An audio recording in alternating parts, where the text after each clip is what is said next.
Yeah, good morning. Global markets had a rough day yesterday, reacting to the goings on in China. Basically, the markets have been very pricey, and this news has actually triggered the much needed correction. Some of the bigger investment bankers are considering the current dip as one to be bought into. Opinion is divided about the impact of Evergrande. Few markets like Australia have already recovered, and we can see how the market behaves tomorrow when the Chinese open. A bailout or a rate cut by PBOC will be definitely yuan negative. I saw one of the forecasts by a leading bank calling for 6.60 on the yuan. Now, technically speaking, S&P 500 never traded below 55 EMA since March this year. Before that, it was in October 2020. Every time it went there, there was a strong bounce. More likely, we will see some bounce today or tomorrow, but important to see if it can bounce back above 4416 or 4420 and sustain. Then the bull run will be continued.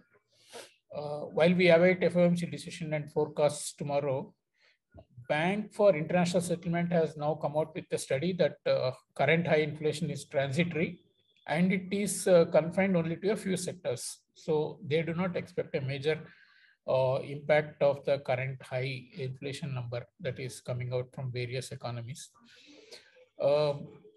Considering markets vulnerability of any fallout of Evergrande issue, Fed may also sound kind of dovish. So that will be seen as a positive for stock market. Dollar index in any case is looking strong, and this minor recovery in currencies I think will be sold into, because other major economies like Europe, Japan, etc. are yet to take any hawkish stance or even indicate about a taper. GBP may be better off because UK meeting on Thursday might be somewhat more hawkish. But again, as I read, many of the funds have been taking a positive view on the UK pound for quite some time. That is why the recent good data have really not sustained any rally on GBP. So we have to see only if we break 1.40 on GBP USD, we will get bullish. Otherwise, it's unlikely to be bullish, particularly in the current strong dollar environment. Now, bias on rupee is still positive, as investors and exporters are keen sellers on minor rallies. Yesterday, there was talk about a large corporate's $1 billion bond money raised abroad and being sold. One of the recent surveys also shows that India's growth expectation will be upgraded by 85 basis points for this year. And that is the highest upgrade that is being seen among various economies. So good news for India sustains, and hence Indian rupee and Indian investments will remain attractive. I see the rupee range for today at 73.55 and 73.75, but we will keep an eye on the news. Thank you. Okay.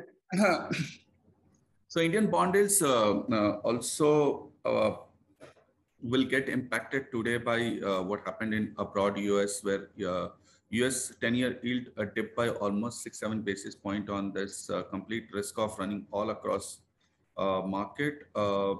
This on back of Evergrande and then expectations of FOMC. Indian bond yields will also reflect yesterday evening RBI had made a very significant change the way they were managing the bond yields. What they did is basically they have announced a GSAP, which is a government security acquisition program. And for this quarter, they had to buy some balance 30,000 crores. And they made an announcement of buying 15,000 crores. And instead of buying outright 15,000 crores, what they're doing is basically they are buying long dated securities and selling short dated securities. Now this has got two connotations. One, it basically they will this buying will make liquidity neutral, which RBI is anyway dealing with a significant amount of liquidity.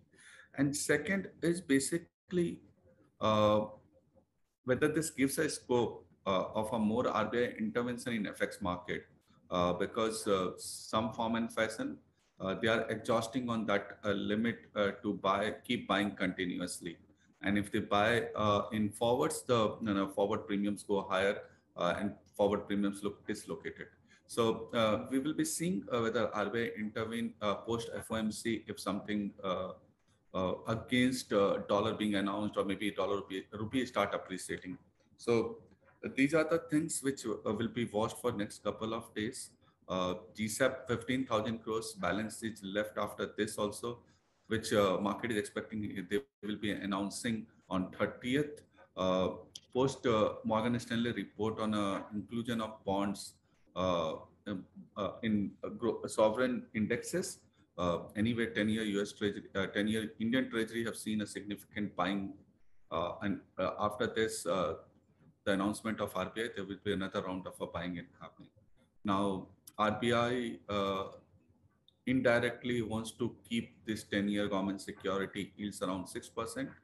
On 30th September valuation, whether they would be able to keep it or not, that's the market is speculating. There is another interesting report which is being written by Anant Narayan, is also under circulation, where it talks about forget the dividend by RBI this time. The way RBI operations are going on, RBI might require some infusion from government, capital infusion from government.